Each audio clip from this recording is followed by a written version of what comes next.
Hello friends, welcome back to my channel. എൻ്റെ channel നിങ്ങൾ ഇതുവരെ സബ്സ്ക്രൈബ് ചെയ്തിട്ടില്ലെങ്കിൽ ഇപ്പോൾ തന്നെ സബ്സ്ക്രൈബ് ചെയ്യൂ. ക്ലാസ് 2 ദുറൂസുൽ ഇസ്ലാമിൻ്റെ ക്വസ്റ്റ്യൻ പേപ്പറാണ് നമ്മളിവിടെ ഡിസ്കസ് ചെയ്യുന്നത്. അപ്പം നമുക്ക് ആദ്യത്തെ ക്വസ്റ്റ്യനിലേക്ക് പോകാം. വലത് കാൽ വച്ച് കയറേണ്ട സ്ഥലം ഏതാണെന്നാണ് ചോദിക്കുന്നത്. ഓപ്ഷൻസ് നോക്കാം. അങ്ങാടി, വീട്, ടോയ്ലറ്റ്. അപ്പോൾ വീട്ടിലേക്കാണല്ലേ വലത് കാൽ വെച്ച് കയറേണ്ടത്. അടുത്ത് നോക്കാം. എല്ലാവരും ഇഷ്ടപ്പെടുന്നു.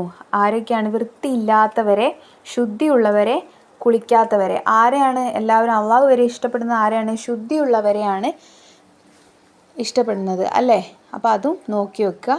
മൂന്നാമത്തെ ക്വസ്റ്റ്യൻ പറയുന്നത്, നാം ഭക്ഷണം കഴിക്കുമ്പോൾ എന്ത് ചെയ്യണം? ഒരുമിച്ചിരുന്ന് ഭക്ഷണം കഴിക്കണം, നടന്നു കൊണ്ട് കഴിക്കണം, അല്ലെങ്കിൽ ഇരുന്ന് കൊണ്ട്. അപ്പോൾ ഒരുമിച്ചിരുന്ന് ഭക്ഷണം കഴിക്കണം, അതാണല്ലേ ശരി. ഒന്നാമത്തതാണ് ശരി. അടുത്തത്, നബി സല്ലല്ലാഹു അലൈഹി വസല്ലമയോട് ഒരിക്കൽ പരാതി പറഞ്ഞു. ആരാണ് പരാതി പറഞ്ഞത്? ഒട്ടകമാണല്ലേ. ഇവിടെ ഓപ്ഷൻസ് ഏതൊക്കെയാണ് ഉള്ളത്? പശു, ആട്, ഒട്ടകം. അപ്പോൾ ഒട്ടകത്തിന് ക്ലിക്ക് ചെയ്ത് കൊടുക്കും. ശരി ഇട്ടിരിക്കുന്നു ഞാൻ അവിടെ, നിങ്ങൾക്ക് നോക്കിയാൽ കാണാം. അടുത്തത്, വുളൂയിൽ ഞെരിയാണിക്ക് മുകളിൽ കഴുകേണ്ട ഭാഗം. അപ്പം ഞെരിയാണിയുള്ള ഭാഗം ഏതാണ്? കാലാണല്ലേ. അപ്പോൾ രണ്ടാമത്തെ ഓപ്ഷനാണ് കാലുകൾ. ഒന്നാമത്തത് കൈകളാണ്, പിന്നെ ചെവിയാണ്. അപ്പോൾ കാലുകൾക്കാണ് ഞെരിയാണി ഉള്ളത്. അടുത്തത് നോക്കാം. സ്വർഗത്തിൻ്റെ താക്കോൽ എന്താണ്? വുളൂ, മസ്ജിദ്, നിസ്കാരം. സ്വർഗത്തിൻ്റെ താക്കോൽ എന്താണ്?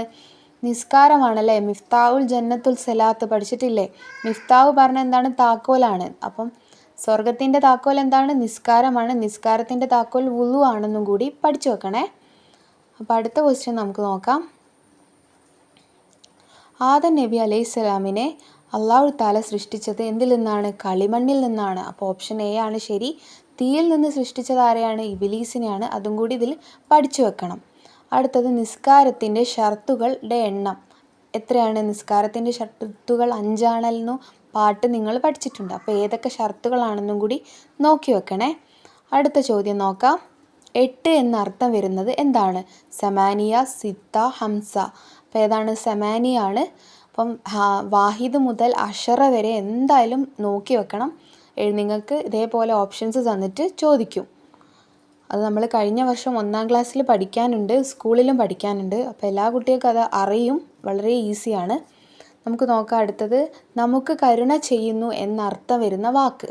അപ്പോൾ നമുക്ക് കരുണ ചെയ്യുന്നു എന്ന് വരുന്ന അർത്ഥം വരുന്ന വാക്ക് മൂന്നാമത്തെ ഓപ്ഷനാണ് യർഹംന എന്നാണ് ഓപ്ഷൻ. അത് സ്ക്രീനിൽ ഇപ്പം കാണുന്നില്ല, സൈഡിലുണ്ട്, നിങ്ങൾക്ക് പിന്നെ നോക്കിയാൽ കാണാം.